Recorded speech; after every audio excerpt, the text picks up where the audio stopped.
ये क्या बदतमीज़ी है, हटो मेरे रास्ते से। हया अजलान पर चलाई जो कुछ देर कबल से वॉशरूम में बंद कर चुका था और नल भी खोल दिया ताकि कोई उनकी गुफ्तगू ना सुन पाए। बदतमीज़ी नहीं है ये, समझी?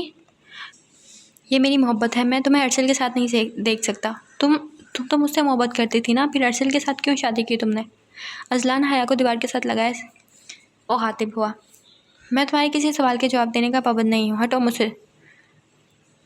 हया अरसल को परे करते हुए बोली, नहीं, ऐसे तो मैं तुम्हें जाने नहीं दूंगा, तुम्हें मेरे सवालों के जवाब देने पड़ेंगे। एक बार फिर से अजलान हया को खुद के करीब करते बोला, किस हक से पूछ रहे हो तुम, और मैं क्यों दूँ तुम्हें सवालों के जवाब? और किस मोहब्बत की बात कर रहे हो तुम मिस्टर? मोहब्बत में शक की गुंजाइश नहीं होती, और ये जो आज मेरी अरसल से शादी हुई है ना, इसमें भी तुम्हारी ही गलती है। क्या मोहब्बत कीचड़ उछालती है? अगर ऐसा है तो मुझे इस मोहब्बत से नफरत है, इससे ज़्यादा खुद से नफरत है जिसने दीवानों की तरह तुम्हें चाहा, तुम्हारी खातिर अपनी इज्जत तक को दाग कर दिया। हया की आंखों से मुसलसल आंसू बह रहे थे, शायद वो खुद टूट चुकी थी। मुझे माफ़ कर दो हया, प्लीज़ लौट आओ मेरे पास। अरसल से तलाक ले लो, फिर मैं और तुम शादी करके एक अच्छी ज़िंदगी गुजारेंगे। प्लीज़ हया, छोड़ दो अरसल को, लौट आओ मेरे पास। उसकी बात पर हया ने अजलान के मुंह पर थप्पड़ रसीद किया। अरसल जो कब से हया को ढूंढ रहा था, हया की उची की बात सुनकर वहीं रुक गया। शायद आज कुदरत तमाम राजों से पर्दे खोल रही थी। अरसल मेरा शौहर है और तुम्हारी जुर्रत कैसी हुई मियाँ बीवी के पाक रिश्ते को तोड़ने की? मैं जानती हूँ ना तो अरसल मुझसे मोहब्बत करता है, ना ही मैं, लेकिन तुमसे कई गुना बेहतर वो, क्योंकि उसने मुझे हमेशा इज्जत दी है जिसकी उम्मीद मैंने तुमसे वाबस्ता की। अजलान सदमे की कैफियत में तालियां बजाने लगा। वाह, क्या खूब कही मिसिस अरसल, मैं तो बेवकूफ़ था। मुझे तो खुशफहमी थी कि शायद तुम अभी भी मुझसे मोहब्बत करती हो, लेकिन ये तो मेरी हया नहीं, ये तो मिसिस अरसल बोल रही है। सीधे से क्यों नहीं बोलती कि तुम्हें अरसल से मोहब्बत हो गई है? अजलान हया को बाजू से खींचते बोला। हाँ, हो गई है मोहब्बत, सुना तुमने, अब दूर हटो मुझसे। हया अजलान की गिरफ्त से अपना बाजू आज़ाद करते हुए बोली। जाओ हया, शौक से जाओ, लेकिन मैं तुम्हें कभी खुद को भूलने नहीं दूंगा। तुम नहीं करती मोहब्बत तो क्या हुआ, मैं तो अभी भी तुमसे मोहब्बत करता हूँ और मैं कभी भी अपनी मोहब्बत को खुद से दूर नहीं जाने दूंगा। अजलान ये कहते हुए पर हटा और दरवाज़ा खोल दिया। तभी अरसल भी फ़ौरन पीछे हटा और तेज़ी से बाहर को चल दिया, ये जाने बगैर कि हया किससे मुखातिब थी। जबकि हया अभी भी इधर उधर देखते खामोशी से आंसू को साफ करते वहाँ से चल दी। नुमान ने हाशिर के फार्म हाउस में घुसते ही गोलियां चलानी शुरू की, जिसे सुन आयशा काफ़ी खौफजदा सी हो गई। हाशिर वो आ गया, मुझे ले जाएगा वो, मैं तुम्हारे बगैर नहीं रह सकती, प्लीज़ हाशिर कुछ करो। आयशा दीवानों की तरह हाशिर के सीने में चेहरा छुपाए रो रही थी। चलो हम यहाँ से चलते हैं, तुम फिक्र मत करो, मैं कुछ नहीं होने दूंगा तुम्हें, कुछ नहीं बिगाड़ पाएगा वो कमीना तुम्हारा। अभी वो दोनों जाने के लिए खड़े हुए थे कि तभी नुमान वहाँ आ गया। तो आखिर तुम मुझे मिल ही गई आयशा मेरी जान। आयशा हाशिर का हाथ पकड़े मजबूती से खड़ी थी। तुम्हारी हिम्मत कैसे हुई यहाँ आने की? अभी पुलिस को कॉल करता हूँ। हाशिर ये कहकर फ़ोन डायल करने लगा, तभी नुमान ने फ़ोन हाशिर के हाथ से छीन लिया। उसे धक्का देकर फ़ौरन आयशा पे बंदूक तान ली। हटाओ उसे, मैंने कहा, छोड़ो मेरी बीवी को। हाशिर चीखा। ओह, तो तुमने शादी भी कर ली आयशा डियर, तुम तो मेरी सोच से भी तेज़ निकली। कोई बात नहीं, ये अभी तुम्हें तलाक देगा और तुम आज़ाद हो जाओगी। नुमान आयशा के चेहरे पर आई लटों को बंदूक से पीछे करते बोला। कमीने में तुम्हें छोड़ूंगा नहीं। हाशिर ये कहते आगे को बढ़ाए कि नुमान ने हाशिर के बाजू पर गोली चलाई, जिसकी वजह से हाशिर वहीं बाजू को थामे गिर गया। छोड़ो मुझे जाहिल इंसान। आयशा हाशिर को देखकर तड़प सी गई थी, इसलिए चिल्लाने लगी। अगर तुमने एक कदम भी आगे बढ़ाया तो अंजाम तुम जानती हो, ये जो बाकी की गोलियां हैं ना, ये भी तुम्हारे आशिक को लगेंगी। नहीं, तुम ऐसा नहीं करोगे, मैं इधर ही हूँ।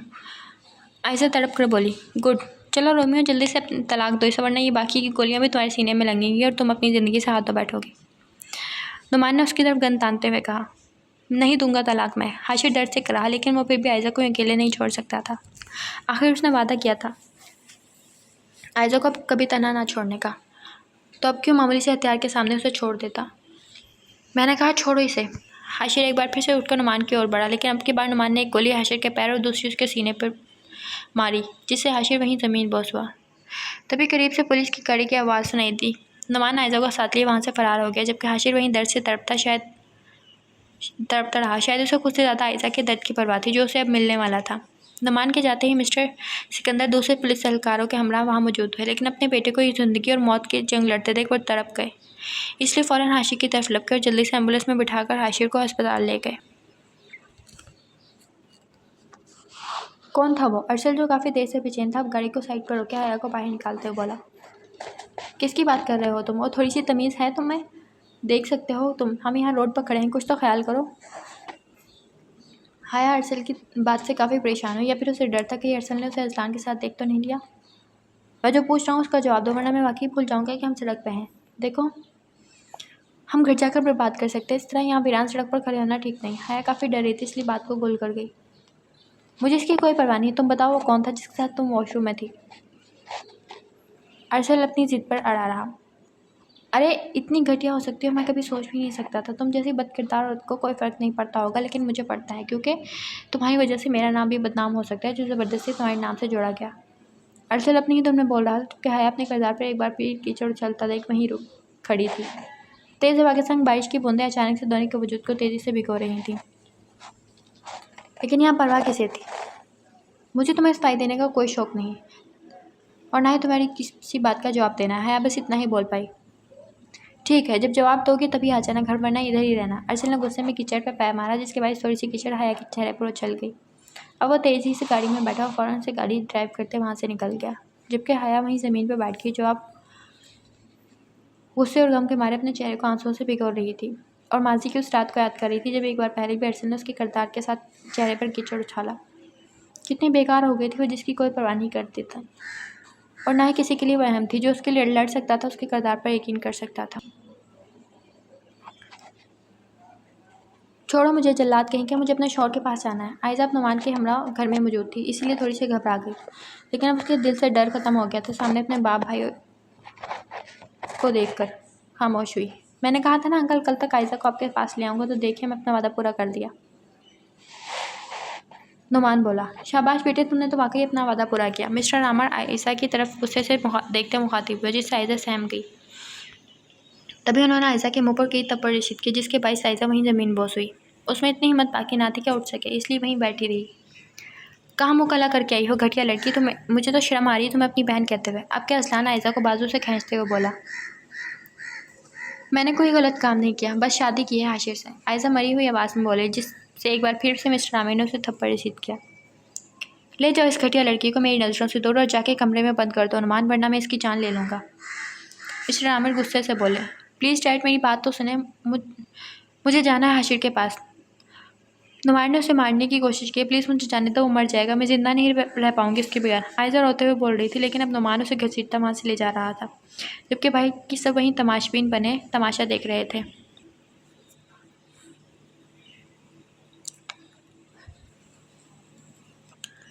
डॉक्टर साहब, मेरा बेटा ठीक तो हो जाएगा ना? उसे कब होश आएगा? डॉक्टर के ऑपरेशन थिएटर से बाहर आते ही सिकंदर साहब डॉक्टर की ओर बढ़े और इस्तफसार करने लगे। देखिए, वैसे तो उनका ऑपरेशन कामयाब हुआ है और ये आपकी बेटी की खुशकिस्मती है कि वो जिंदा बच गया, लेकिन अगर 24 घंटे तक उन्हें होश ना आए तो वो कोमे में जा सकते हैं। ये आप क्या कह रहे हैं? सिकंदर साहब परेशानी के आलम में बोले। देखिए, हमने अपनी तरफ से पूरी कोशिश की, अब बाकी सब कुदरत के हाथ में है। आप दुआ करें उनके लिए, और हाँ, आपको मेरे साथ रूम में चलना होगा, मुझे कुछ मज़ीद बताना है। डॉक्टर अहमद इधर उधर देखते बोले और आगे बढ़ गए, जबकि सिकंदर साहब भी अपनी बीवी और बेटी को तसल्ली देते डॉक्टर के पीछे हो लिए। जी डॉक्टर साहब बोलिए, क्या कहना है, मैं सुन रहा हूँ। सिकंदर साहब इस वक्त बड़े हौसले से बोल रहे थे।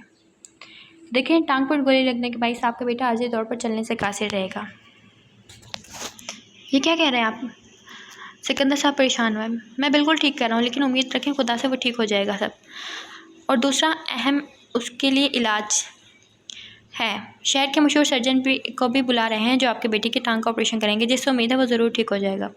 उनकी बात पर सिकंदर साहब वापस से बाहर हो रहे थे। क्यों, आपसे कुछ नहीं बन पाता जो चल पड़ते हैं दूसरों को बुलाने? एक बार उसे होश आने दें, मैं उसे यहाँ से किसी अच्छी जगह ले जाऊँगा। अगर ज़रूरत पड़ी तो बाहर भी ले जाऊँगा। सिकंदर साहब ये कहते हुए बाहर निकल गए, जबकि डॉक्टर अहमद वहीं खड़े सिकंदर साहब की पुश्त को देखते रहे। अरे हटो, रास्ते से मरने के लिए मेरी ही गाड़ी मिली थी क्या? शातिब एकदम से गाड़ी को ब्रेक लगाते हुए बोला। गाड़ी से बाहर आकर उस मासूम लड़की को देखने लगा, जो तेज़ बारिश में भीगने के बाद सर्दी से काँप रही थी। अभी भी वहीं गुमसुम बनी बीच सड़क में अपनी जान की परवाह किए बगैर बैठी थी। अरे मरने का इतना ही शौक था तो किसी और की गाड़ी के सामने आके मर जाती, मेरी गाड़ी के सामने आने की क्या ज़रूरत थी? खामखा मुझे गीला कर दिया। शाहजब अपने कोट को उतारते हुए बोला। अच्छा अब हटो यहाँ से जल्दी, मुझे लेट हो रहा है। वो उसे हटने का कहने लगा। तो जाओ यहाँ से, मैंने कब रोका है? हया खुद में सिमटते गुस्से से बोली। तुम रास्ते से हटोगी तो ही जाऊँगा ना। डॉक्टर शाहजेब ने कहा। नहीं हटूंगी, अगर तुम्हें जाना है तो किसी और रास्ते से चली जाओ। हया गुस्से से बोली। अच्छा हाथ पकड़ाओ अपना, देखो तुम मुझ पर ट्रस्ट कर सकती हो, मैं एक नामवर और काबिल डॉक्टर हूँ, इसलिए तुम्हें मरने नहीं दे सकता। देखो मेरी बात मान लो वरना मैं खुद उठा लूँगा, फिर तुम्हें मुझसे शिकायत होगी। डॉक्टर शाहजेब मुस्कुराते हुए बोले और अब की बार उसने अपना कोट हया के ऊपर दिया और उसे बाजू से पकड़कर खड़ा किया। हया इस वक्त सर्दी से कांप रही थी, इसलिए चुपचाप डॉक्टर की बात मान गई। गाड़ी में बैठो अब शाबाश। डॉक्टर शाहजेब ने अपनी बात मुकम्मल ही की थी कि हया वहीं बेहोश हो गई, जिसके बाद डॉक्टर शाहजेब घबरा गए, लेकिन चूंकि वो एक डॉक्टर था इसलिए कुछ सोचते गाड़ी में बिठाया और वहाँ से रवाना हुए। अरे अरसल बेटा इतनी जल्दी आ गए वापस से, कैसी रही पार्टी और हया किधर है? मिसेस रहमान बाहर की तरफ देखते बोली। अरे कुछ पूछ रही हूँ मैं, हया किधर है? तुम अकेले क्यों आए हो? मिसेस रहमान अरसल के सामने आते हुए बोली। पता नहीं मम्मी, आप घबराए मत, आ जाएगी। कहीं नहीं जाती वो। अरसल अपना कोट उतार कर सोफे पर छाड़ता बोला। क्या मतलब आ जाएगी? और तुम्हें कुछ नहीं पता कहाँ है वो? बीवी है वो तुम्हारी, समझे तुम? जल्दी बताओ क्या हुआ है और कहाँ है मेरी बहू? मिसेस रहमान अरसल को अपने साथ सोफे पर बिठाते हुए बोली। अरसल जो कब से अपने दिल का हाल किसी से बयान करना चाहता था, माँ के पूछते ही फ़ौरन बोला। देखो बेटा मैं मानती हूँ हया ने जो किया गलत किया, लेकिन तुम्हें इसे वहाँ बीच सड़क पर छोड़ आने की क्या ज़रूरत थी, वो भी इतनी तेज़ बारिश में? शोहर हो तुम उसके, क्या तुम्हारे ये फ़राइज़ हैं? मिसेस रहमान गुस्से को दबाए बोली। ये भी तो हो सकता है तुम्हें गलत फहमी हुई हो, ऐसा कुछ ना हो जो तुम सोच रहे हो। उन्होंने एक और रुख दिखाना चाहा उसे। मम्मी प्लीज़ मुझे बहलाने की कोशिश ना करें, मैंने खुद अपने कानों से सुना है। अरसल उनकी बात मानने पर किसी तौर राज़ी ना था।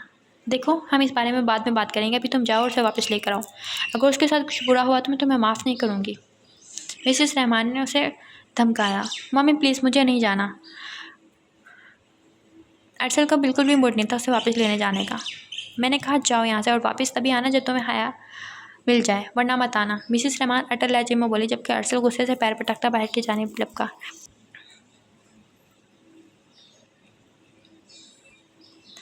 डैड मैंने खुला के कागजात तैयार करवा लिए हैं, जल्द ही आयशा आज़ाद होगी और फिर हम नुमान के साथ उसकी शादी कर देंगे। अजलान बोला। हाँ तुम ठीक कह रहे हो अजलान, हमारी आयशा को नुमान से बेहतर लड़का नहीं मिल सकता। ये तो नुमान का बड़ापन है कि वो अभी भी आयशा से शादी करना चाहता है। डैड ये सब प्यार है, नुमान आयशा से बहुत प्यार करता है। अच्छा बरखुरदार, तुम्हें बड़ा पता है प्यार के बारे में? तुम्हें भी कोई लड़की मिल गई है क्या? मिस्टर आमिर ने उसे छेड़ा। फिलहाल डैड आप आयशा के बारे में सोचा, हम इस बारे में फिर बात करेंगे, अभी मुझे जाना है। अजलान बात को घुमाते हुए बोला। अरे इतनी रात को कहाँ जाना है कुछ? उन्होंने पूछा। कुछ ज़रूरी काम है डैड, जल्दी वापस आ जाऊँगा, आप सो जाएं। अजलान ने कहते हुए बाहर की तरफ रवाना हुआ और अब अजलान की गाड़ी एक डिपार्टमेंट के बाहर रुकी, जहाँ वो तेज़ी से लॉक खोलते अंदर की तरफ बढ़ा और एक कमरे में आया, जहाँ कमरे की चारों ओर हया की मुख्तलिफ तस्वीरें दीवार पर आवेज़ां थीं। बेड के ऊपर एक बड़ी सी खूबसूरत तस्वीर को देखते हुए बेड के करीब आ रुक गया। क्यों किया तुमने हया ऐसे? क्यों मुझे छोड़कर उस शख्स के पास चली गई जिससे मैं शदीद नफरत करता हूँ? क्यों क्यों आखिर क्यों? अजलान आपिर से बाहर होता बोला। अब वो हया की दूसरी तस्वीर के सामने आ रुका और उसे छूते हुए बोला। हया मैं तुमसे बहुत प्यार करता था, तुम पर सिर्फ मेरा हक था, तो फिर क्यों अरसल के पास गई तुम सिर्फ मेरी हो, तुम्हें कोई नहीं छीन सकता मुझसे, समझी तुम? अब वो कमरे की अलमारी खोलते सामने आया, जहाँ एक खूबसूरत लाल रंग का लहंगा मौजूद था, जो उसने ख़ास हया के लिए बनवाया था, जिसे उसने बेदर्दी से पहनकर अलमारी के एक दराज को खोला, जहाँ शराब की बोतलें थीं। उनमें से एक को उठाकर कमरे से बाहर आया। अब यही मेरी तकलीफ़ को कम कर सकती है। हाँ मुझे इसे पीना होगा। अजलान दीवाना मार बोतल को खोलते हुए बोला। तभी उसे हया की याद आई, जो उसे हमेशा शराब पीने से रोकती थी। मैं नहीं रुकूँगा, आज पीना ही होगा मुझे। आखिर हया तुमने भी तो मेरी बात नहीं मानी, फिर मैं क्यों मानूँ? ये कहते उसने बोतल को मुँह लगाया और मिनटों में आधा कर दिया। बाकी के ज़मीन पर गिराता हुआ बाहर की ओर बढ़ा और दोबारा नशे के आले में झूमता हुआ अपने अपार्टमेंट को लॉक करता गाड़ी में आकर बैठ गया। अगली सुबह का आगाज़ हो चुका था। हया इस वक्त डॉक्टर शाहजेब के घर में थी। ये मैं कहाँ आ गई? हया आँख खोलते इधर उधर देखने लगी। तभी डॉक्टर शाहजेब वहाँ कमरे में आए, जिसके बाद इस रात का सारा मंजर हया को याद आया। ये आप मुझे कहाँ ले आए हो और ये मेरे कपड़े किसने बदले हैं? बोलें, जवाब दें, क्या क्या है आपने मेरे साथ? हया चिल्लाते हुए डॉक्टर शाहजेब के पास है और उसे कॉलर चप करा। अरे अरे इस नाचीज़ को किस बात की सज़ा दे रही हो? एक तो मैंने तुम्हारी जान बचाई, उल्टा तुम मेरा शुक्रिया अदा करने के बजाय मुझ पर बरस रही हो। और हाँ मैंने ऐसा कुछ नहीं किया जो तुम समझ रही हो। ये तुम्हारे कपड़े मेरी मेड ने चेंज किए हैं। तभी मेड भी वहाँ खाना लेकर आई, जिसके बाद हया ने सुबह सांस लिया। अब इधर ही खड़ी रहोगी, नाश्ता भी करोगी? डॉक्टर ने फिर से पूछा। मुझे नहीं करना, मुझे घर जाना है वापस। हया कहते बाहर को रवाना होने लगी। तभी डॉक्टर शाहजेब ने पीछे से आकर आवाज़ देकर उसे रोका। नाश्ता किए बगैर तो मैं तुम्हें जाने नहीं दूंगा। और ना ही तुमने मुझे अपना नाम बताया, तारुफ किया बिना ही चल दी। ऐसा तो नहीं होता। चलो आओ बैठो, नाश्ता करो, फिर मैं खुद तुम्हें छोड़ के आता हूँ। डॉक्टर शाहजेब मुस्कुराते हुए बोले। नहीं, मुझे तुम्हारे साथ कहीं नहीं जाना, समझे तुम? और तुम कौन होते हो मुझे ये रोकने वाले? है गुस्से से बोली। मैं तुम्हारी जान बचाने वाला हूँ। डॉक्टर शाहजेब ने उसे याद करवाया। बाहर में जाओ तुम। हया पैर पटकती हुई बाहर को निकल गई। अजीब लड़की है, बजाय शुक्रिया अदा करने के उल्टा मुझे सुनाकर चली गई। शाहजेब वहीं खड़े हया को सोचने। अरसल गार्डन में टहलता और सोचे में घूमता, तभी हया वहाँ आई। किधर थी तुम रात भर? अगर कुछ गलत हो जाता तो क्या करती तुम? हाँ, और ये कपड़े? अरसल एक नज़र हया के कपड़ों पर डालता खामोश हुआ। लगाओ फिर से कोई और तहमत मिस्टर अरसल, यही तो तुम करते आए हो ना हमेशा से। आप क्यों चुप हो गए? और ये मेरी फिक्र करने का ढोंग मत रचाओ। अगर इतनी ही मेरी परवाह होती तो मैं तो कभी मुझे सुनसान सड़क पर छोड़कर ना जाते। हया लफ्ज़ चबा चबाते बोली। तो तुम मौका ही क्यों देती हो हर बार? बता क्यों नहीं देती? सच क्या है? अरसल हया को बाजू से पकड़े खुद के करीब करते बोला। छोड़ो, मुझे हर्ट हो रहा है। हया आंखों में आंसू लिए बोली, जिसके पास से अरसल फ़ौरन दूर हटा।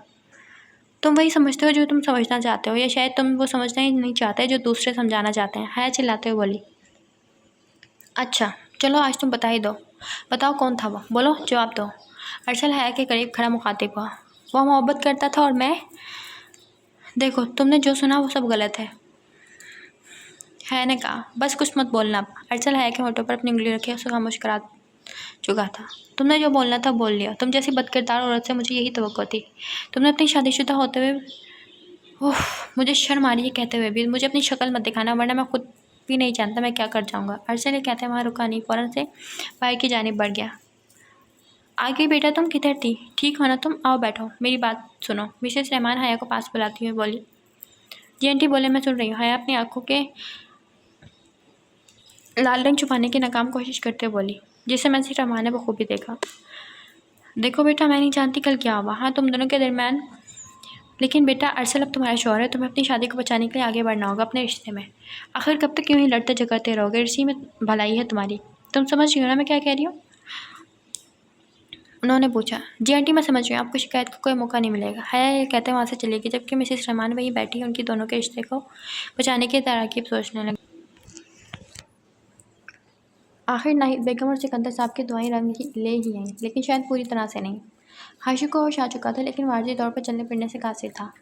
और इस तरह हकीकत को मानना हाशिर के घर वालों के अलावा सबसे मुश्किल हाशिर के लिए खुद था, जिसे अभी मालूम ही ना था। बाबा, ही मेरी टांग को क्या हुआ है? हरकत क्यों नहीं कर रही? मुझे दर्द हो रहा है। हाशिर चिल्लाता उठने की नाकाम कोशिश करने लगा। बेटा लेटे रहो, तुम्हारी तबीयत ठीक नहीं है। एक बार तुम्हारे बाजू का जख्म ठीक हो जाए, फिर मैं तुम्हें अच्छे से डॉक्टर से इलाज कराऊंगा और तुम बिल्कुल पहले की तरह चल पाओगे। उन्होंने उसे तसल्ली दी। ये आप क्या कह रहे हैं बाबा? हाशिर हैरान हुआ। देखो बेटा, लेट जाओ। तुम चल नहीं सकते, तुम्हारी टांग में गोली लगने के बायस तुम आर्जी तौर पर माजूर हो।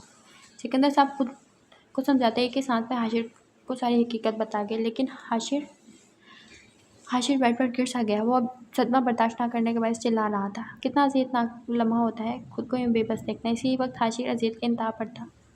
मैं चल नहीं सकता डॉक्टर, क्या मैं फिर कभी नहीं चल पाऊँगा? देखिए, आप हौसला रखें, आप बिल्कुल ठीक हो जाएंगे। डॉक्टर हाशिर को नींद का इंजेक्शन दे चुके थे, जिसकी वजह से वो नींद की वादियों में गुम हो गया। जबकि सिकंदर साहब और नाहिद बेगम आंखों में आंसू लिए अपने बेटे को तड़पता देखकर बाहर निकल गए। अरसल का फ़ोन कब से बज रहा था, लेकिन वो उठा नहीं रहा था, और शायद दूसरी तरफ किसी को ज़रूरी काम था, इसलिए फ़ोन मुसलसल बज रहा था। क्या मुसीबत है? अरसल ने गुस्से से बोलते फ़ोन उठाया। जी, मैं पुलिस ऑफिस से इंस्पेक्टर सईद बोल रहा हूँ। आपके केस का मैं फ़िलहाल हैंडल करूँगा, क्योंकि ऑफिसर सिकंदर का तबादला हो गया है। क्या क्या हुआ है? अरसल फिक्रमंद हुआ बोला। नहीं, ऐसा बिल्कुल नहीं। उनका इकलौता बेटा हॉस्पिटल में है, जिसकी वजह से फ़िलहाल कुछ दिनों के लिए नहीं आ रहे हैं। इंस्पेक्टर सईद ने कहा। ओके, मैं समझ गया। कहिए कि कोई खबर मिली है क्या इस केस के हवाले से? अरसल ने बेजारी से पूछा। देखें, ये तय है कि आपकी बहन ने खुदकुशी की है, लेकिन इस वक्त कोई और भी वहाँ मौजूद था, जिसके हवाले से हमें कुछ सबूत मिले हैं। बहुत जल्द हम ये पता लगा लेंगे आखिर वो कौन था। इंस्पेक्टर सईद ने उसे उम्मीद दिलाई। शुक्रिया, लेकिन प्लीज़ आप जल्द इस केस को हैंडल करें। मुझे जानना है आखिर मेरी बहन ने ऐसा क्यों किया। अरसल दिल गिरफ्ती से बोला। जी इंशाल्लाह, हम जल्द ही आपको इतला देंगे इस बारे में। अल्लाह हाफिज़। अरसल ने कहकर फ़ोन बंद किया, लेकिन बाद में आंखों में आए आंसुओं को साफ करने लगा। आखिर उसकी इकलौती बहन थी, जिसे अपनी ज़िंदगी से बहुत प्यार था, फिर आखिर वो क्यों अपनी ज़िंदगी को ख़त्म करेगी? मैं इस इंसान को छोड़ूंगा नहीं जिसने मेरी बहन के साथ ऐसा किया। अरसल खुद के सोचों में गुम रानी की तस्वीर को मोबाइल से निकाले प्यार से देख रहा।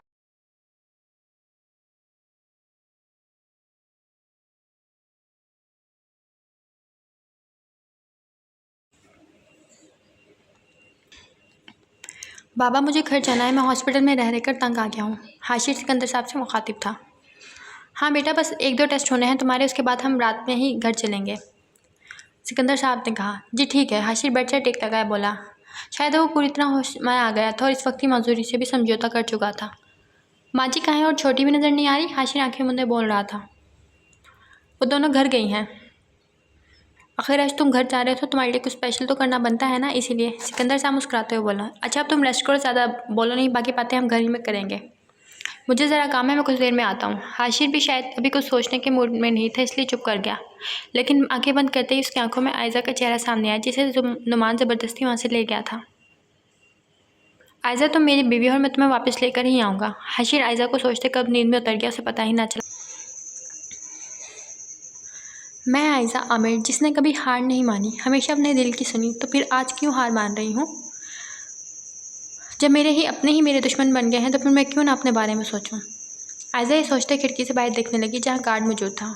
क्या करूँ, कैसे निकलूँ यहाँ से, मुझे कुछ समझ नहीं आ रही। या अल्लाह तू ही कोई रास्ता दिखा। आयज़ा ये सोच रही थी कि अचानक उसके जहन में ख्याल आया, जिसे सोचकर वो खुशी से चिल्ला उठी। मुझे ये ख्याल पहले क्यों नहीं आया? तभी उसने कमरे का दरवाज़ा खोलना चाहा, लेकिन वो लॉक था। अब क्या करूँ, इसे कैसे खोलूँ? आज मौका अच्छा है, वरना मैं कभी भी हाशिर से नहीं मिल पाऊंगी। तभी वो इधर उधर दराज से कुछ ढूंढने लगी। ये पिन मिल गई। मुस्कुराते हुए पिन को लिए दरवाजे तक आया और बार बार घुमाते उसने आराम से दरवाज़ा खोल लिया। शायद आज किस्मत भी उसके साथ थी। वो तो पैर उधर उधर देखती बाहर टेरेस पे चली गई और टेरेस का दरवाज़ा बंद किया। ये रस्सी कैसे मिलेगी? क्या करूँ अब, यहाँ से नीचे कैसे उतरूँ? उफ़, एक और मुसीबत, मुझे कूदना ही पड़ेगा। मोहब्बत से जब सर चढ़ के बोलती है तो इंसान कुछ भी कर सकता है, और शायद इंसान इतना निडर हो जाता है कि अपनी मोहब्बत की खातिर अपनी जान की परवाह नहीं करता। आयज़ा ने भी ऐसा ही किया। वो जो कभी रात में टेरेस पर अकेले आने से घबराती थी, आज इसी टेरेस से कूदकर ज़मीन पर गिरी। शायद उसे खुद की जान से ज़्यादा हाशिर की परवाह थी, जिससे वो खुद से ज़्यादा मोहब्बत करने लगी थी। ओही मेरा पाँव, अब कैसे उठूँ? मौत आने की वजह से आयज़ा उठ नहीं पा रही थी। सुनो इधर आओ, आयज़ा गार्ड से मुखातिब हुई। जी बेबी जी, गार्ड मुअद्दब अंदाज में बोला। मुझे खड़ा करने में मेरी हेल्प करो, जल्दी से मेरे लिए टैक्सी बुलवाओ। आयज़ा ने उसे ऑर्डर दिया। पर बेजी आपके पाँव में तो चोट लगी है। गार्ड इधर उधर देखता बोला। शायद वो समझ गया कि आयज़ा इस वक्त कहाँ से नीचे आई है। मुझे पता है। आयज़ा ने उसकी बात काटी। जल्दी करो, नुमान मेरा वेट कर रहा है, मुझे उससे मिलना है। आयज़ा चिल्ला के दिखाते हुए बोली। नुमान के नाम पर गार्ड जल्दी से आयज़ा का हुक्म मानने लगा और टैक्सी बुलाई, जिसमें वो गार्ड की मदद से बैठकर फ़ौरन रवाना। तुम यहाँ फिर आ गई? मैंने कहा था ना मत आना मेरे सामने। फिर यहाँ मेरे रूम में क्या कर रही हो? अरसल चिल्लाते हुए बोला और हया को बाजू से पकड़े रूम से निकालने लगा। तभी हया बोलना शुरू हुई। मैं कहीं नहीं जा रही, समझे तुम? ये जितना तुम्हारा रूम है इतना ही मेरा है मिस्टर अरसल, और मैं तुम्हारी बीवी हूँ, कोई मुलाजमा नहीं। जिसे तुम इजाज़त दोगे तो वो तुम्हारे रूम में आएगी, नहीं दोगे तो नहीं आएगी। फिर भी अगर तुम्हें कोई प्रॉब्लम है तो तुम यहाँ से जा सकते हो। हया अरसल का बात उठाते बेड पर लेटने के अंदाज में बैठते हुए बोली, जिस पर अरसल काफ़ी तप चुका था, इसीलिए फिर आगे बढ़ते उसके बेड के पास आया। तभी हया ने उसे हाथ के इशारे से रोका। खैर मैं भी तुम्हारे साथ रहने पर मरी नहीं जा रही, मुझे सिर्फ तुम्हारे 5 मिनट चाहिए, फिर मैं जा रही हूँ। हया अरसल से मुखातिब हुई। बोलो, मैं सुन रहा हूँ। अरसल बेड की दूसरी साइड पर बैठते हुए बोला। मैं किसी और से मोहब्बत करती थी, लेकिन अब नहीं। मैं हमारे रिश्ते को एक मौका देना चाहती हूँ, अगर तुम भी राज़ी हो तो। हया अरसल की जानिब देखते बोली। मुझे पागल समझा है क्या? अगर तुम अब किसी से मोहब्बत नहीं करती तो फिर क्यों अजलान की पार्टी में वो हरकत की? अरसल तकरीबन चीखते हुए बोला, जिससे हया डर गई, क्योंकि इससे पहले मैंने कभी भी अरसल को इतने गुस्से में नहीं देखा था। तुम किससे मोहब्बत करती हो मत बताओ, क्योंकि मुझे कोई फ़र्क नहीं पड़ता। अरसल ने कहा। अरसल पहले उस शख्स का नाम जान लो, फिर हो सकता है फ़र्क पड़ जाए। हया की बात पर वो चौंका। तभी अरसल का फ़ोन बजना शुरू हुआ। अरे तुम? हाँ मैं नीचे ही आ रहा हूँ, ओके। अरसल को ही मुस्कुराते देख हया हैरान हुई, लेकिन फिर भी तजस्सुस था कि वो किससे बात कर रहा है, इसलिए अरसल को पुकार उठी, लेकिन अरसल बिना सुने वहाँ से चला गया। अरे शाहज़ेब, कहाँ थे तुम इतने टाइम से? तुम तो गायब ही हो गए हो। अरसल शाहज़ेब से गले मिलते बोला। मैं बस इस्लामाबाद में था, पोस्टिंग हो गई थी। और ये बताओ, मेरी चुड़ैल कैसी है? रानी किधर है? शाहज़ेब सोफे पर विराजमान हुए बोला। अब वो इस दुनिया में नहीं रही। अरसल खुद को नॉर्मल करते हुए बोला। व्हाट? ये क्या कह रहे हो? ऐसा नहीं हो सकता, मुझे बताया क्यों नहीं? शाहज़ेब गमगीन आवाज़ में बोला, जिस पर अरसल के ज़ख्म ताज़ा हुए। रानी की डेथ कैसे हुई? आई मीन वो तो बिल्कुल ठीक थी ना। शाहजेब ने उसकी खुदकुशी के बारे में सुना तो उसे शौक लगा, जिस पर अरसल ने उसे रानी के मुतालिक सारी बात बताई। तुम सब्र से काम लो, हम ज़रूर उसके कातिल तक पहुंच जाएंगे जिसकी वजह से रानिया ने ऐसा किया। मैं उसकी उन्हीं से इन्फॉर्मेशन लेता हूँ कि उसकी किसी के साथ कोई अनबन ना हो गई हो या फिर कुछ और। शाहजेब ने कहा, ठीक है, तुमसे बात करके मुझे हौसला मिला। वैसे तो तुम एक डॉक्टर हो, लेकिन एक आदत पुलिस वाला दिमाग भी रखते हो। अरसल मुस्कुराते हुए बोला, हाँ बिल्कुल, तुम्हारा ये दोस्तों कम थोड़ी ना होगा। अच्छा, मैं आंटी से मिल कर आता हूँ। ये कहकर शाहजेब ऊपर कमरे की सीढ़ियाँ चढ़ने लगा। जब भी अरसल बाहर फ़ोन था, मैं बागीचे में बैठ गया। तुम फिर यहाँ आ गए? तुम्हें कैसे पता चला मेरे घर का? आखिर खुद को समझ क्या रखा है उसे देख के गुस्से से बोली। अरे एक ही सांस में बोली जा रही हूँ, मुझे तो कुछ बोलने दो हसीना। शाहजेब शरारत से बोला, निकलो यहाँ से, मैंने कहा। मुंह उठा के किसी के घर में घुस जाना कहाँ की शराफत है? मैं तुम्हें अपने घर में ऐसे घुसने नहीं दे सकती, इसलिए निकलो खुद ही, वरना मैं है ना। आसपास देखते हुए गुलदान उठा लिया। अरे ये क्या कर रही हो तुम बेटा? मिसेस रहमान की आवाज़ पर हया चौंकी। अरे शाहजेब बेटा, तुम कब आए? मिसेस रहमान डॉक्टर शाहजेब के सर पर शफकत से हाथ रखते बोली। हया कंफ्यूज थी और तजस्सुस भरी नज़रों से जानने की कोशिश कर रही थी कि आखिर ये डॉक्टर है कौन। आंटी, ये लड़की कौन थी? शाहजेब मिसेस रहमान के पास बैठते बोला। यह हया है, अरसल की बीवी। मिसेस रहमान ने कहा, व्हाट? अरसल ने शादी कर ली और बताया भी नहीं? मैं भी पूछता हूँ उससे जाकर। शाहजेब उठता हुआ बोला, अरे बेटा छोड़ो इस बात को, तुम अरसल से मत पूछना कुछ। ये एक लंबी बात है, जिन हालात में उसकी शादी हुई उसका बहुत कम लोगों को पता है। फिर भी कभी बताऊँगी इसे। जी ठीक है। अरसल से ना पूछने का इरादा करते शाहजेब खामोश हुआ। मैं तुम्हारी भाभी को बुलाती हूँ, मिसेस रहमान बोली। अरे नहीं आंटी, आप रहने दो, मैं मिल लूँगा फिर उनसे। अभी मुझे जाना है, एक पेशेंट का ट्रीटमेंट करना है। शाहजेब ने कहा, हाँ ठीक है बेटा, अभी तो तुम जाओ, लेकिन आज रात तुम डिनर यहीं करोगे हमारे साथ। मिसेस रहमान ने उसे दावत दी। ओके आंटी, अब आप अपना ख्याल रखना और परेशान मत होना, हमारी रानी को ज़रूर इंसाफ मिलेगा। मिसेस रहमान से इजाज़त पाकर शाहजेब अरसल से मिलकर एक बार फिर हया के बारे में सोचते वहाँ से चला गया। आयज़ा अपने कमरे में नहीं है, वो फिर से भाग गई यहाँ से। मिसेस आमिर भागते हुए शोर के पास है और उन्हें खबर से आगाह किया। ये कैसा हो सकता है? हमारी बेटी हमारी आंखों में फिर से धूल झोंक गई, ऐसे कैसे हो सकता है? मैंने तो खुद उसे कमरे में बंद किया था। मिस्टर आमिर माथे पर हाथ रखते हुए बोले, डैड आप फिक्र मत करें, मैं उसे वापस लेकर आता हूँ, वो ज़रूर उस लड़की के पास गई होगी। अजलान बोला, नहीं बेटा जाने दो, कोई फ़ायदा नहीं। अब मैं जान गया हूँ कि मेरी बेटी जो घर से 2 बार भागने की गलती कर बैठी, तो इसमें उसका कोई कसूर नहीं, बल्कि इस सब के भी हम जिम्मेदार हैं। हम ही नहीं समझ सकते उसको। कहने को तो हम एक पढ़ी लिखी फैमिली और मज़हब इस्लाम से ताल्लुक़ रखते हैं, जिसने बेटे को भी मर्ज़ी की शादी करने का इख्तियार दिया है जितना बेटे को। लेकिन अपनी बेटी के मामलात में हम अभी भी वही पुराने ख़यालात वाले जहन रखे हुए हैं। जब बेटी की पसंद की शादी की बात आती है तो हम उसके ख़िलाफ़ हो जाते हैं, लेकिन जब बेटे की बात आती है तो हम उसे सारे इख्तियारात दे देते हैं। मिस्टर आमिर इस वक्त वो बदनसीब बात है जिन्होंने सारी उम्र अपनी बेटी की हर छोटी मोटी ख्वाहिश को खूबी पूरा किया था, लेकिन जब उसकी ज़िंदगी का फ़ैसला करना था तो उस मामले में उससे सारी खुशियाँ खुद ही छीन ली। अगर आज हम उसकी मर्ज़ी के ख़िलाफ़ उसकी शादी के उसके नापसंद लड़के से तय ना करते तो आज यूँ घर से दोबारा ना भागती। पहले उसने खुद को अपनी मर्ज़ी से शादी ना होने पर घर से कदम उठाया था, लेकिन अब अपने शौहर के लिए गई है। एक औरत जब किसी से मोहब्बत करती है तो दिल से निभाती है। आज उसके जब शौहर का मामला है तो आज वो कभी वापस नहीं आएगी, क्योंकि औरत के लिए शादी के बाद उसका शौहर ही सब कुछ होता है। रात काफ़ी हो चुकी थी। आयज़ा और हाशिर दोनों हाशिर के कमरे में थे। आयज़ा हाशिर के कंधे पर सर रखे रो रही थी। इस सब की ज़िम्मेदार मैं हूँ हाशिर। अगर मैं तुम्हारी ज़िंदगी में ज़बरदस्ती शामिल ना होती तो कभी भी तुम्हारे साथ ऐसा ना होता। मैं ही तुमसे शादी करने की ज़िद लगा बैठी थी। तुम्हें कुछ हो जाता तो मैं क्या करती? उसके आंसू मतवातर आयज़ा की आंखों से बह रहे थे। इधर देखो मेरी तरफ। हाशिर आयज़ा का चेहरा अपने हाथों में लिए बोला, मैं तुम्हें आइंदा कभी रोती नहीं देखूं। और हाँ, ये सब तुम्हारी वजह से नहीं हुआ, ऐसा किस्मत में लिखा था। एक और बात, जो तुमने कोई ज़बरदस्ती नहीं की। तुमसे शादी मैंने अपनी मर्ज़ी से की है, इसलिए आइंदा ऐसा मत सोचना। रही बात नुमान की, तो अब से उससे डरने की ज़रूरत नहीं। कल तक वो जेल की सलाखों में होगा। सो मिसेस मेरे साथ हंसी खुशी इस घर में रहेंगी। हाशिर उसके आंसू अपनी उंगली से साफ करते हुए बोला, मैं अब तुम्हें कभी रोने नहीं दूंगा। तुम्हारे चेहरे पर हर वक्त सिर्फ मुस्कुराहट देखना चाहता हूँ, क्योंकि तुम रोते पूरी चुड़ैल लगती हो। मेकअप जो ख़राब हो जाता है तुम्हारा, मुझे फिर तुमसे डर लगता है। हाशिर कहकर लगाया हंसते हुए बोला, जिस पर आयज़ा ने पास पर अटक किया हाशिर की तरफ उछाया।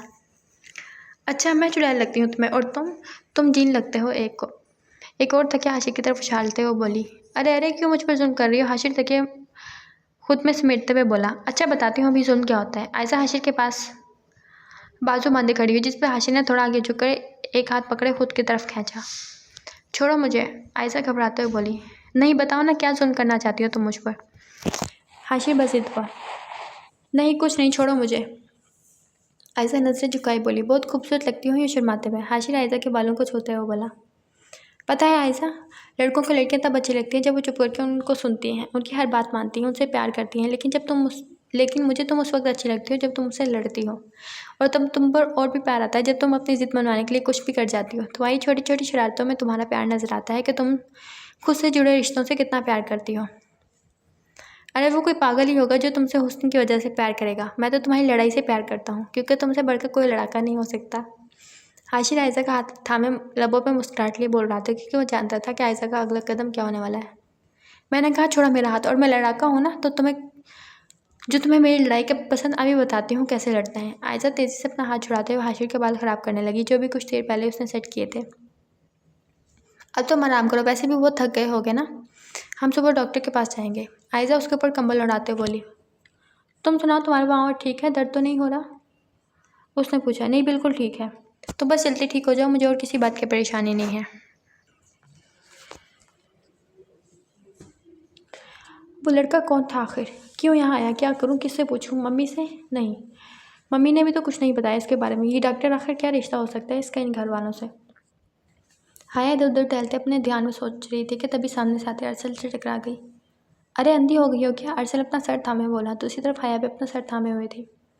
अंधी मैं नहीं हुई, बल्कि तुम अंधे हो गए, जिसे एक अच्छी खासी लड़की सामने खड़ी नजर नहीं आई। हाया भी उसी के अंदाज में बोली। हाँ, नहीं आई नजर, और ना ही तुम कभी नजर आ सकती हो। अरसल 2 कदम हाया की ओर बढ़ते हुए बोला, जिस पर हाया खुद ब खुद पीछे हटी। और तुम मुझे बताई थी उस लड़के के बारे में, कौन था बताओ, या अभी भी धोखे में रखना चाहती हूँ मुझे? अरसल हाया को बाजू से पकड़े खुद की तरफ खींचते हुए हाया की आंखों में आंखें डाले बोला। सुनो फिर, वो कोई और नहीं बल्कि तुम्हारा बेस्ट फ्रेंड अजलान है, जिससे मैंने कभी दिलो जान से मोहब्बत की थी, और वो भी मुझ पर मरता है। लेकिन अरसल ने भी बात उसकी पूरी सुनी ही नहीं थी कि हाया के मुंह पर जोरदार थप्पड़ रसीद किया। अपनी बकवास बंद करो, अभी 1-2 बार ही मिली तो मुझसे, और इतना बड़ा इल्ज़ाम लगा दिया। मैं नहीं मानता, तुम झूठ बोल रही हो। अरसल आपे से बाहर होता बोलता गया। तुम मानो या ना मानो, यही सच है, और उसने ही मुझे तुम्हारे करीब आने का कहा था, वरना मुझे कोई शौक़ नहीं था तुम्हारे करीब आने का। है भी शायद आज अपने दिल से तमाम बोझ उतार देना चाहती थी, इसलिए सब सच बोलती गई। क्या सबूत है तुम्हारे पास इस बात का? अरसल एक बार फिर से आया को खींचते हुए बोला। ये देखो, ये मेरा मोबाइल है और ये तस्वीर, इससे बड़ा क्या सबूत होगा? अभी भी यकीन नहीं आ रहा तो ये देखो वो मैसेजेस जो मुझे करता था। आपके अरसल हैरान हुआ और ख़ुद की दोस्ती पे बेयकीनी करते वो सर थामे बेड पर बैठ गया। आज दोस्ती ने अरसल से सबसे बड़ी दुश्मनी निभाई थी। आखिर क्यों किया अजलान तुमने, क्यों? अरसल चिल्लाते हुए बोला। ये इस लड़की की बारे में जानते हो क्या? जी, ये 6 महीने पहले मेरी क्लास में पढ़ती थी, लेकिन फिर शायद वो यूनी छोड़कर ऑस्ट्रेलिया चली गई। कामरान दिमाग पर जोर देते बोला। लेकिन आप क्यों पूछ रहे हैं मिस्टर? कामरान ने पूछा। मिस्टर शाहजेब, डॉक्टर ने उसकी कामरान की बात करते हुए कहा। मैं रानिया का बेस्ट फ्रेंड हूँ और साथ कज़न भी। अब उसकी डेथ होगी, उसने खुदकुशी की थी। मुझे इस सिलसिले में कुछ इन्फॉर्मेशन चाहिए, क्योंकि मैं वजह जानना चाहता हूँ आखिर उसने ऐसा क्यों किया। शाहजेब संजीदा अंदाज में बोला। लेकिन रानिया तो एक जिंदा दिल लड़की थी, फिर ऐसे क्यों किया उसने? कामरान हैरान हुआ। यही तो समझ नहीं आ रही, आखिर क्यों किया? क्या तुम मेरी कोई मदद कर सकते हो? शाहजेब कामरान के बराबर बैठते बोला। हाँ, मैं पूरी कोशिश करूँगा आपकी मदद कर सकूँ, कामरान ने कुछ सोचते जवाब दिया। रानिया की किस किस के साथ दोस्ती थी? क्या कोई ऐसा शख्स है जिससे उसकी दोस्ती ज़्यादा हो? अगर कुछ जानते हो तो बताओ प्लीज़, शाहजेब ने पूछा। ज़्यादा तो नहीं बता सकता, लेकिन इतना जानता हूँ कि उसकी क्लास में सबके साथ नॉर्मल फ्रेंडशिप थी। हाँ, लेकिन कई बार एक लड़के के साथ उसे देखा है जो गालिबन यूनी का नहीं था, लेकिन देखने से ऐसा लगता है कि शायद उनमें। कामरान बोलते बोलते छुआ। क्या तुम पहचान लोगे उसे? शाहजेब ने पूछा। हाँ, बिल्कुल अच्छे से पहचान सकता हूँ उसे, कामरान पुरजोश हुआ। ठीक है, दोबारा अगर नजर आए तो मुझे ज़रूर बताना, ये मेरा कार्ड है, तुम मुझसे कॉन्टैक्ट कर लेना। ये कहकर शाहजेब कुछ सोचते तेज़ी से चला गया, जबकि कामरान भी क्लास लेने के लिए रवाना हो। किधर हो यार, कब से आया हूँ, लेकिन तुम तो कमरे से निकलना पसंद ही नहीं करते। शाहजेब इधर उधर देखते हुए अरसल से मुखातिब हुआ। कहीं नहीं, बस ऐसे ही, तुम सुनाओ। अरसल शायद अभी भी सदमे की कैफियत में था। क्या हम इतने उदास क्यों लग रहे हैं, और भाभी की तरह उनसे तारुफ नहीं करवाओगे क्या मेरा? शाहजेब अरसल के पास बैठते हुए बोला। वो अपने डैड के घर गई है, फिर मिलवा दूंगा, आज रात वहीं रुकने का इरादा है उसका। अरसल ने कहा। अच्छा, तो इसीलिए मेरा भाई उदास बैठा है? शाहजेब राजदारी से बोला। फजूल ना बोला करो, मेरी तरफ से सारी ज़िंदगी भी वापस ना आए तो भी मैं उदास नहीं होने वाला। अरसल गुस्से से बोला, क्या बात है, खैरियत तो है ना, सब ठीक है ना? शाजिब अरसल के कंधे पर हाथ रखे बोला, पता नहीं, खैर तुम बताओ। अरसल बात काटते बोला, शायद फ़िलहाल वो किसी और से भी अपने और हया के ताल्लुक़ के बारे में बात नहीं करना चाहता था। शाजिब भी अरसल से मज़ीद इस सिलसिले में ना बात करना चाहता था, इसलिए रानी के बारे में उसने यूनी से मिली इन्फॉर्मेशन के बारे में बताया। वो जो भी शख्स है मैं उसे छोड़ूंगा नहीं, बस मुझे एक बार मिल जाए। अरसल गुस्से से बोला, हाँ पर मिलेगा कैसे? कैसे ढूंढेंगे हम इस शाजिब को, हम उसको? शाजिब मायूस हुए बोला, मैं जानता हूँ कैसे मिलेगा वो। अरसल पुरुम्मीद होते हुए शाजिब का हाथ थामे रानी के कमरे में दाखिल हुआ। मैं जानता हूँ अगर रानी की ज़िंदगी में कोई था तो उसके बारे में मालूमात ज़रूर हमें यहाँ से मिलेगी। तुम इधर दराज में देखो, मैं अलमारी में देखता हूँ। कुछ ही देर में दोनों के हाथ में कुछ ऐसा था जिसे पाकर दोनों खुशी के मारे एक दूसरे की तरफ बढ़े। ये डायरीज में ज़रूर रानिया ने कुछ ऐसा लिखा होगा जिससे हमें इस शख्स के बारे में मालूमात मिल सके। अरसल हाथ में रानिया की डायरी थामे शाजिब से मुखातिब हुआ, और ये तस्वीरें, ये शायद उसी शख्स की हैं जिसकी हमें तलाश है। अब हमें इस तक पहुंचने से कोई नहीं रोक सकता। शाजिब को तस्वीरें अरसल के हाथ में थमाते हुए बोला, जिसे देख अरसल लड़खड़ाते सदमे की कैफियत में वहीं ज़मीन पर ढेर हुआ। मैं जानता था अब भी मेरी मोहब्बत में गिरफ्तार हो, जिसके हिसाब से तुम चाह कर भी नहीं निकल सकती, क्योंकि जिससे मोहब्बत की जाती है उससे कभी दूर नहीं रहा जाता। इसलिए मैं अब अजलान आमिर तुम्हें कभी कहीं नहीं जाने दूंगा, क्योंकि तुम हमेशा मेरी ज़िस्त में थी और हमेशा रहोगी। अजलान हया का हाथ थामे हुए था। ये गलत फहमी है तुम्हारी, मुझे नफ़रत है उस पल से जो मैंने तुम्हारे साथ गुजारा, जिस पल मैंने तुम्हारे साथ की तलब की। हया अपना हाथ छुड़ाते हुए मुखातिब हुई, कहीं का नहीं छोड़ा, तुम्हारी मोहब्बत ने मुझे रिस्वा करके रख दिया है। मुझे सुना तुमने? हया आंखों में आंसू लिए बोल रही थी। ठीक है हया, अगर वाकई मेरी मोहब्बत ने तुम्हें रुस्वा किया तो फिर एक रुस्वाई और सही। अजलान हया का हाथ थामे तेज़ी से बीच सड़क में बगैर इधर उधर देखे चलने लगा, जब एकदम दोनों गाड़ी से टकराए और खतरनाक हादसे का शिकार हुए। अजलान ने वाकई आज उसे कहीं का नहीं छोड़ा था, उसे सब कुछ छीन चुका था, शायद उसकी ज़िंदगी भी। यूँ सड़क में खून में लथपथ हया आज मोहब्बत की खातिर अपनी जान की कुर्बानी देने जा रही थी। मोहब्बत करने की ऐसी सज़ा भी मिलेगी शायद उसने कभी सोचा ना था। सर, एक इमरजेंसी केस है, आप जल्दी आ जाए। नर्स शाजिब को फ़ोन पर तफसील सगा करते हुए बोली। कुछ ही देर बाद शाजिब ऑपरेशन थिएटर में दाखिल हुआ, जहाँ हया खून में लथपथ बेहोशी की हालत में थी, जिसे देख शाजिब चौंके। ये कैसे हुआ? कौन आया था इनके साथ? जल्दी ब्लड का अरेंज करो। शाजिब परेशानी की कैफियत में नर्स को हिदायत देते बोला, खुद हया के सर पर लगी चोट का मायना करने लगा। एक ही दिन में वो कितनी कमज़ोर लग रही थी। अभी कल ही तो हया से उसकी मुलाकात हुई थी और अब वो इस हालत में मिल रही थी उसे, जिसे देख शाजिब खुद उदास हो गया। जो भी था, हया है तो उसकी अजीज़ कज़न की बीवी। कुछ ही देर तक शाजिब अपने स्टाफ के साथ हमरा ऑपरेशन थिएटर में था। अरसल को भी इतला दे दी गई थी, जो अब मिसेस सिकंदर के हमरा वहाँ मौजूद था और परेशानी के आलम में ऑपरेशन थिएटर के बाहर टहल रहा था। अफसोस, इंसान पर जब उसके पास कोई शय हो तो उसकी कदर नहीं करता, लेकिन जब यही शय उससे छीन जाती है तब उसकी कदर करता है। लेकिन यहाँ तो जीते जागते इंसान की बात थी, जिसे शायद अरसल ने आज अपनी जिद की वजह से खो दिया था। मम्मी, वो ठीक तो हो जाएगी ना? अरसल परेशानी के आलम में इधर उधर टहलते अपनी माँ से मुखातिब था। हाँ बेटा, बस दुआ करो तुम, इंशाल्लाह मेरी बहू जल्दी ठीक हो जाएगी। मिसिस रहमान परेशानी से बोली। मम्मी, अगर हया भी रानिया की तरह छोड़कर चलेगी तो मैं क्या करूँगा? क्या सब एक एक करके मुझे छोड़कर चले जाएंगे? अरसल आंखों में आंसू लिए माँ का हाथ थामे बोल रहा था, तभी शाजिब आया, जिसकी वजह से अरसल तेज़ी से उसकी तरफ लपका। ऑपरेशन कामयाब हो गया। शाजिब मुस्कुराते हुए अरसल से मुखातिब हुआ, जिस पर अरसल दिल में खुदा का शुक्र अदा कर रहा था। लेकिन तभी शाजिब ने उसे मज़ीद बताया कि ख़तरा भी बाकी है, क्योंकि हया को अगले 24 घंटों तक होश न आया तो उसकी जान को खतरा हो सकता है। शाजिब नज़रें झुकाए बोला, जिस पर अरसल तड़प कर रह गया। देखो अरसल, अब उसे हमारी दुआ की बहुत ज़रूरत है, ख़ासतौर पर तुम्हारी दुआ की। तुम दुआ करोगे ना? शाजिब अरसल से मुखातिब होते हुए बोला, जिस पर अरसल चुपचाप वहाँ से चला गया।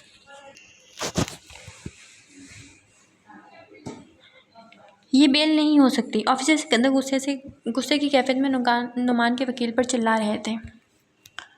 मैं नहीं मानता इसे। लेकिन डीएसपी साहब, आपके मानने या ना मानने से क्या होता है? एक कागजात है जिस पर साफ नुमान की ज़मानत के मुतल्लिक लिखा है। आपका बेटा ठीक है, तो लिहाजा अब आप नुमान को बिला वजह यहाँ नहीं रख सकते, वकील ने कहा। उसकी बात पर डीएसपी सिकंदर तड़प कर रह गए, लेकिन कानून के हाथों मजबूर होकर नुमान को रिहा कर चुके थे, जिसके बाद नुमान तंजिया तौर पर हंसता अपनी फतह का जश्न मनाते वहाँ से बाहर निकल गए। तुम यहाँ क्या कर रहे हो उसलान बेटा, और तुम्हें चोटें कैसे आई हैं? मिसेस रहमान ने उसलान को परेशान देखकर हैरान हुई, जो इमरजेंसी रूम के बाहर हया को खड़ा देख रहा था। बस छोटा सा एक्सीडेंट हो गया था, अजलान नजर चुराए बोला, जिसे शादिब ने भी महसूस किया। डॉक्टर शादिब, पेशेंट को होश आ गया है। नर्स ने भागते हुए उन्हें खुशी की मारी इतला दी, जिससे सुनकर सबने शुक्र अदा किया। रूम की जानिब रवाना होने लगी, लेकिन शादिब ने उन्हें रोक दिया, क्योंकि पहले जाकर खुद हया की हालत का मायना करना चाहता था। उधर मिसेस रहमान भी भागती अपने बेटे के पास आई, जो अभी भी हॉस्पिटल के वेटिंग रूम में सजदे की हालत में सर रखे हया की ज़िंदगी की भीख मांग रहा था। मिसेस रहमान अरसल को सजदे में रोते देख बहुत हैरान हुई, क्योंकि उन्होंने आज से पहले कभी अरसल को ऐसे नहीं देखा। अरसल बेटा उठो मेरी जान, तुम्हारी सारी दुआएं रंग ले आई हैं, अल्लाह ने सुन ली तुम्हारी। क्या वाकई में? अरसल अभी भी अपनी आंखों को साफ करते हैरत से पूछ रहा था। मम्मी, मैंने कभी अल्लाह से दुआ नहीं की, ना ही अपने लिए ना किसी और के लिए, लेकिन फिर भी मुझे उसने बिन मांगे सब कुछ अता किया। कितना करीम है ना वो मम्मी, और मैं किस कदर नाशुक्र हूँ कि सब कुछ होते हुए भी उसका कभी शुक्र अदा नहीं किया। अरसल माँ के गले लगे छोटे बच्चों की मान रोए जा रहा था। बेटा उसका शुक्र अदा करो, क्योंकि वो शुक्र अदा करने पर और भी ज़्यादा नवाजता है। और जल्दी सो, हया को इस वक्त तुम्हारी सबसे ज़्यादा ज़रूरत है, वो तुम्हें देखकर बहुत खुश होगी। मिसेस रहमान बोली। सच में मम्मी, अरसल खुश होते बोला और जल्दी से शुक्र अदा करके हया को देखने के लिए दीवाना वार भागने लगा। कहो क्यों फ़ोन किया है मुझे? आयशा चिल्लाते हुए बोली। अरे मेरी जान, इतना गुस्सा ठीक नहीं सेहत के लिए, नुमान कहका लगाते बोला। बकवास बंद करो अपनी, सुना तुमने? तुम जेल से बाहर कैसे आया? आयशा तेज के आलम में बोली। अरे जब मेरी जान बाहर थी तो मुझे तो आना ही था ना, और मैं तो वैसे भी तुम्हारे बिगाड़ नहीं रह सकते, इसलिए सोचा तुमसे मिल लूँ, क्योंकि काफ़ी वक्त हो गया तुम्हारा दीदार नहीं हुआ। नुमान मुस्कुराते बोला। अपनी फजूल बातें अपने पास रखो, आइंदा मुझे फ़ोन करने की हिम्मत भी मत करना, समझे तुम? आयशा गुस्से से बोली। अरे अरे, इतना गुस्सा मत करो मेरी जान, मैं तो बस तुमसे एक बार मिलना चाहता हूँ, फिर कभी तुम्हें तंग नहीं करूँगा और ना ही कभी मिलने की ज़िद करूँगा। नुमान बोला। मुझे ना तो तुमसे मिलना है, ना ही तुम्हें यहाँ आने की इजाज़त दूँगी कि तुम यहाँ आओ। पहले ही मेरी ज़िंदगी को बर्बाद कर चुके हो तो काफ़ी, अब लेकिन अब मज़ीद नहीं, सुना तुमने? आयशा ने चिल्लाते हुए बोली। फ़ोन बंद करने से पहले एक बार अपना व्हाट्सएप चेक कर लेना। यह कहकर नुमान ने फ़ोन बंद किया। आयशा जल्दी से व्हाट्सएप चेक करने लगी, जिसमें नुमान के हाथ में कट लगने की वजह से फ़ोन बह रहा था। इस हवाले से वीडियो क्लिप थी। अब मज़ीद एक और वॉइस मैसेज था, जिसमें नुमान आयशा को खुदकुशी करने की धमकी देने में कामयाब हुआ। अगर तुम ना आई तो मैं खुद की जान ले लूँगी, इसकी ज़िम्मेदार तुम खुद होगी मेरी जान, इसलिए जल्दी से मेरे घर में आ जाओ बिना किसी को बताए, वरना मैं खुद को मार डालूँगा। और तुम जानती हो कि मैं जो बात कहता हूँ ऐसा ही करता हूँ। नुमान का ये मैसेज सुन आयशा एक पल के लिए काफ़ी परेशान हुई, क्योंकि वो नुमान की हरकतों से खूब वाकिफ़ थी, लेकिन क्या करती, उसे कुछ समझ नहीं आ रहा था। इसलिए बिना किसी को बताए तेज़ी से गाड़ी ड्राइव किए नुमान के घर की जानिब रवाना हुई। हाया मेरी बच्ची, कैसी हो तुम? मिस्टर सलमान ने पूछा। मैं ठीक हूँ डैड, मुझे अपने घर ले चलें प्लीज़, मैं आपके बगैर नहीं रह सकती। हया उनके गले लगे रोते हुए बोली। तभी कमरे में अजलान आया। हया तेज़ी से हया की तरफ लपका, बिना सोचे हया का हाथ थाम लिया। हया तुम ठीक हो ना? तुम्हें कुछ हुआ तो नहीं? मैं कितना डर गया था, अगर तुम्हें कुछ हो जाता तो मैं क्या करता? मुझे माफ़ कर दो हया। अजलान दीवाना वार बगैर सोचे समझे बोल रहा था। ये शायद उसका इश्क सर चढ़ कर बोल रहा था, जिसकी वजह से उसे कोई परवाह न थी। बस कर दो तुम, चले जाओ मेरी ज़िंदगी से, नफरत है मुझे तुमसे। अरे लोग तो मोहब्बत में खुशियाँ देते हैं, लेकिन तुमने तो मुझे सबसे ज़्यादा दुख दिए हैं। डैडी से कहीं यहाँ से चला जाइए। है उनके सीने में मुझ पर रोते हुए बोल रही थी, जबकि अरसल और मिसेस रहमान वहीं दरवाजे पर खड़े सब सुन रहे थे। अरसल ये सुनते बिना हया को मिले वहाँ से चला गया, जबकि अजलान टूटे दिल के साथ मिसेस रहमान की तरफ निगाह डाले बगैर नजरें झुकाए चला। अपने घर क्यों लेके आए हैं मुझे? छोड़े मुझे, मैं खुद चल सकती हूँ। हया अरसल को घूरते हुए बोली, जो गाड़ी रोकने के बाद अब हया को अपनी बाहों में उठाए हुए था। हया के बोलने पर रुक गया। पहली बात तो ये कि ये घर हम दोनों का है, दूसरा ये कि मैं तुम्हारा शौहर हूँ। तुम्हें कहीं ले जाने के लिए मुझे किसी की इजाज़त की ज़रूरत नहीं। अरसल दो टोक अंदाज में बोला, लेकिन हया नजर नीचे की भी बोल रही थी कि अरसल ने उसकी बात काट कर उसके लबों पर हाथ रखकर उसे खामोश करा और अंदर की जानिब बढ़ गया, जबकि हया भी मजीद कुछ कह ना पाई, बस अरसल के कंधे पर सर रखे हुए थी। I'm सॉरी हया, मैं पूरी कोशिश करूँगा कि आइंदा कभी तुम्हें मेरी हाथ से कोई तकलीफ़ ना पहुँचे। मैं अपनी तमाम गलती को अज़ाला करूँगा। मैं जानता हूँ मैंने हमेशा हमारे रिश्ते में तुमने मुखलिसी दिखाई है, ये जानते हुए भी कि रिश्ता हम दोनों की मर्ज़ी के ख़िलाफ़ हुआ। मुझे माफ़ कर दो प्लीज़। उन सब में मेरा कोई कसूर नहीं था, हालात ही कुछ ऐसे थे जिसकी वजह से ये सब हुआ। क्या तुम हमारे रिश्ते को एक मौका दोगी? अरसल अपनी बाएं फैलाए हया के सामने खड़ा उससे पूछ रहा। हाँ मैं तैयार हूँ, मैं भी तुम्हारे बगैर अब नहीं रह सकती, मुझे अपनी बाकी ज़िंदगी बस तुम्हारे साथ गुजारनी है। हया अरसल को यूँ देख फ़ौरन उसकी ओर बढ़ी और उसके कंधे पर सर रख के इत्मीनान से बोली। किससे कह रहे हो अरसल? वो जिसने हम दोनों को जुदा किया, भूल गए इतनी जल्दी इस लड़के ने क्या किया? और तुम इससे माफ़ी मांग रहे हो? इस आवाज़ सुनकर अरसल साकित हुआ। आयशा तुम कब आई? अरसल एक लम्हे में हया को बोल दीवाना वार आयशा की ओर बढ़ा। अभी आई तुमने तो भुला दिया मुझे, लेकिन मैं चाहकर भी नहीं भुला पाई। प्लीज़ अरसल मुझे माफ़ कर दो, निकाल दो इस लड़की को अपनी ज़िंदगी से। आयशा हया की तरफ देखते हुए बोली, अगर आज ये लड़की हमारी ज़िंदगी में ना होती तो इसकी जगह मैं होती तुम्हारे साथ। कितना खुश होते हम दोनों। आयशा अरसल का हाथ थामे बोल रही थी, जबकि हया अभी भी खामोश थी।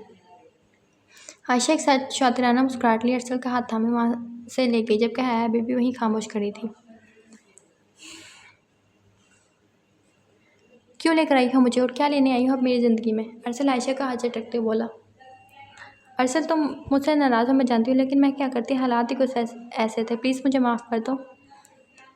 आयशा गिड़गिड़ाते हुए बोली, चली जाओ यहाँ से। अरसल ने सख्त लहजे में कहा, अरसल प्लीज़ मुझे माफ़ कर दो। तुम शायद मुझसे मोहब्बत नहीं करते, लेकिन मैं अब भी। बकवास बंद करो अपनी। आयशा की बात काटते वो बोला, निकलो मेरे घर से। अरसल ने आयशा का हाथ थामा और उसे घर से बाहर धक्के देते निकाल दिया। इधर आओ, बैठो मेरे पास। अरसल हया से मुखातिब हुआ। मैं इधर ही ठीक हूँ। हया नज़र चुराते हुए बोली। अब के अरसल आहिस्ता आहिस्ता कदम उठाता हया के पास बैठ गया, जबकि हया मज़ीद सिमट गई। मुझे आपसे कोई बात नहीं करनी, हया मिनमिनाते हुए बोली। लेकिन मुझे तो करनी है ना बात। अरसल उसके पास आते हुए बोला, बात दूर रहकर भी की जा सकती है। हया मज़ीद पिछड़ती बोली, लेकिन जो मज़ा करीब से बात करने का वो इतनी दूर से कहाँ आएगा। तभी अरसल ने हया का हाथ थामा और करीब होकर उससे मुखातिब हुआ। देखो हया, मैं जानता हूँ तुम्हें हमारी रिश्ते को लेकर बहुत सी शुबात है, लेकिन मैं इतना बता दूँ कि मेरी ज़िंदगी में अब सिर्फ तुम्हारी ही जगह है और कोई वो जगह नहीं ले सकता। मैं इतना बता दूँ, मेरी ज़िंदगी में अब सिर्फ तुम्हारी ही जगह है और तुम्हारी जगह कोई नहीं ले सकता। अरसल ने कहा, मैं भी आपको कुछ बताना चाहती हूँ, दिल पर एक बोझ हल्का करना चाहती हूँ। हया पीछे हटते बोली, हाँ बोलो, मैं सुन रहा हूँ। अरसल ने कहा, मैं शादी से पहले तुम्हारे दोस्त अजलान को चाहती थी और कभी तुम्हारे बारे में ऐसा कुछ नहीं सोचा। अजलान ने हमेशा मुझे मोहब्बत के नाम पर इस्तेमाल किया। हमारी पहली मुलाकात से लेकर हमारी शादी तक हर बार उसके बहकावे में आकर मैं खुद को तुम्हारे करीब तर करती थी। मैंने कभी ऐसा नहीं चाहा था। हया सोफे पर बैठी फूट फूट कर रो जा रही थी। मैं अजलान की वजह से कैरेक्टर लेस बन गई, मुझे माफ़ कर दो। मेरा यकीन करो, अब ना तो मैं उससे मोहब्बत करती हूँ, ना ही मेरा उससे कोई राब्ता है। अस्पताल में भी वो रोते हुए बोल रही, बस करो आया, मुझे मज़ीद उस शख्स के बारे में कुछ नहीं सुनना। उसने तुमसे कभी शायद मोहब्बत की ही नहीं और ना ही रानिया से। अरसल अपने गुस्से पर जब्त करते बोला, व्हाट, रानिया तुम्हारी बहन से भी? हया हैरान हुई। हाँ हया, मैं सच कह रहा हूँ, मेरी बहन को उसने किडनैप किया था और शायद उसकी खुदकुशी की वजह भी वही कमीना था। उसने ना सिर्फ अपनी दोस्ती का भी मान नहीं रखा और ना ही मोहब्बत का। अरसल हया का हाथ में उसे सब बता रहा था। लेकिन तुम्हें कैसे पता चला?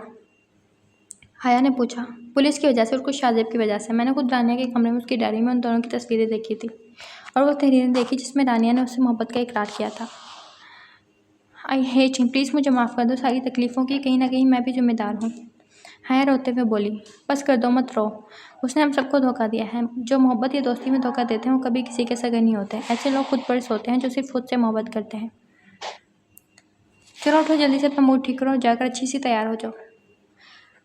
अरसल से बहलाते हुए बोला, लेकिन क्यों? हया हैरान हुई।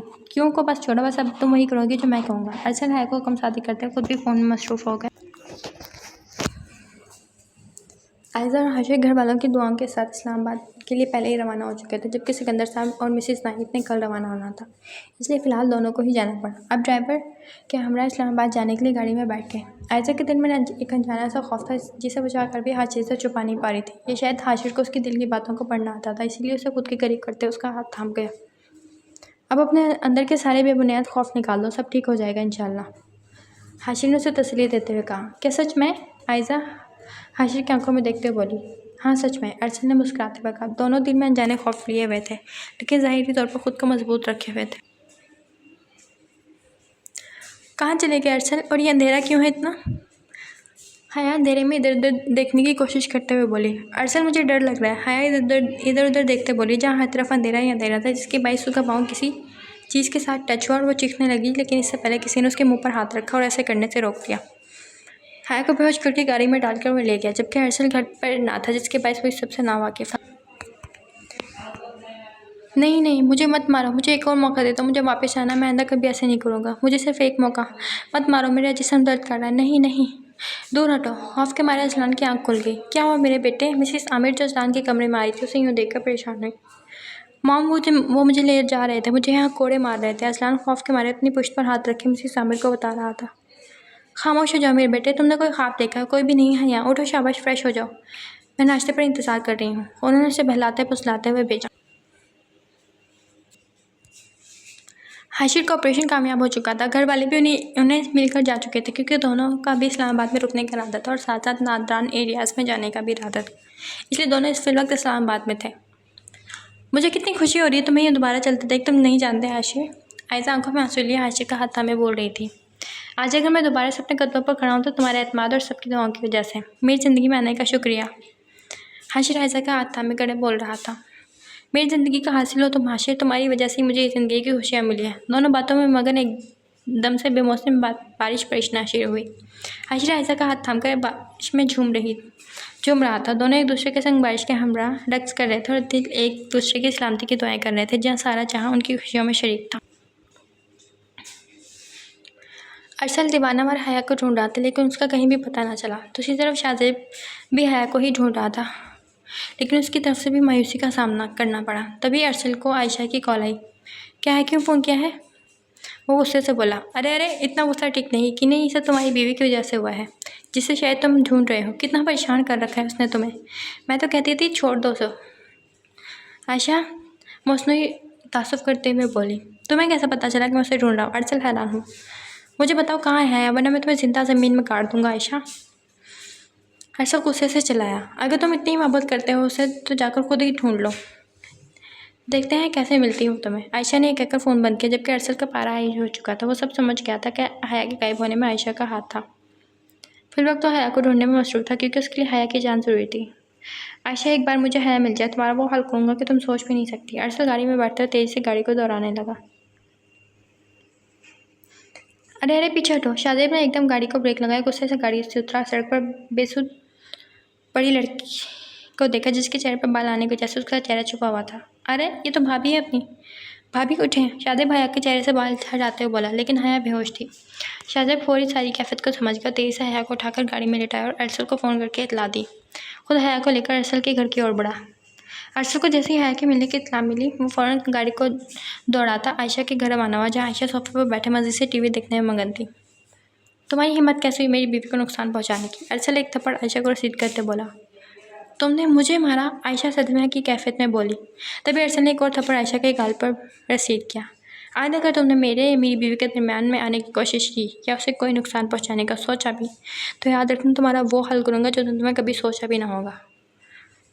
अरसल से धमकाते हुए बात से निकलने लगा। अरसल मेरी बात तो सुनो। आयशा ने उसका हाथ पकड़ा।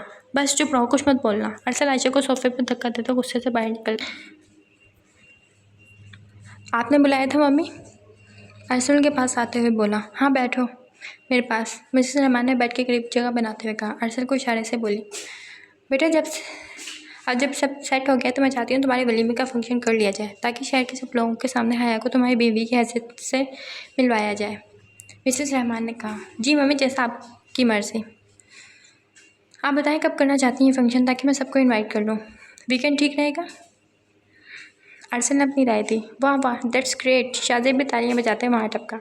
तुम हमेशा उस टाइम पे एंट्री मारते हो मेरे दोस्त। अरसल ने आंख दबाते हुए कहा। मम्मी मेरे सारे वलीमे की तैयारियां मेरी दोस्त करेगा, आप फिक्र मत करें, आपकी तवक्को से बढ़कर होगा ये फंक्शन। हाँ क्यों नहीं। शाहजेब ने भी फ़ौरन हामी भरी। हाँ लेकिन तुम हया के साथ जाकर वलीमे की शॉपिंग कर लो। मैं चाहती हूँ मेरा बेटा और बहू सबसे आला लगे। मिसेस रहमान अरसल से मुखातिब हुई। इसकी क्या ज़रूरत है मम्मी, हम तो पहले ही आला हैं। अरसल ने मुस्कुराते हुए कहा। अरे तुम्हारा तो पता नहीं, लेकिन मेरी बहू के बारे में कोई शक नहीं। मिसेस रहमान की बात पर तीनों मुस्कुरा उठे। अरसल और हया की जोड़ी को सब दाद दे रहे थे। कोई उन्हें रच से देख रहा था तो कोई बलाएं ले रहा था।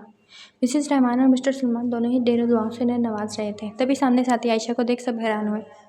ब्लैक साड़ी में मलबूस अपने कमर तक आते बालों में एक अदा से हाथ फेरते हुए स्टेज की जानिब आ रही थी कि उसे देख अरसल गुस्से से उठने लगा। तभी हया ने उसका हाथ पकड़ कर रोक दिया। मैंने ही बुलाया है उसे अरसल। मगर क्यों? अरसल हैरान हुआ उसकी बात पर। ताकि मैं सही बता सकूँ कि हम दोनों एक साथ कितने खुश हैं, एक दूसरे से बेपनाह मोहब्बत करते हैं। हाँ ये सब कब हुआ? अरसल आंखों में शरारत लिए बोला। अभी। दोनों एक दूसरे को मुस्कुराकर देख रहे थे कि आयशा ने आके उनको पुकारा। हमेशा खुश रहो तुम दोनों एक साथ, और ये गिफ्ट तुम दोनों के लिए। शुक्रिया। अरसल खफा सा बोला।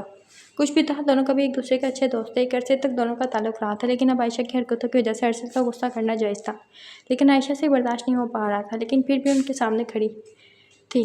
क्या आज वाकई इस खुशी के मौके पर मैं तुम दोनों से कुछ मांग सकती हूँ? आयशा ने पूछा। हाँ ज़रूर, हाया मुस्कुराते बोली।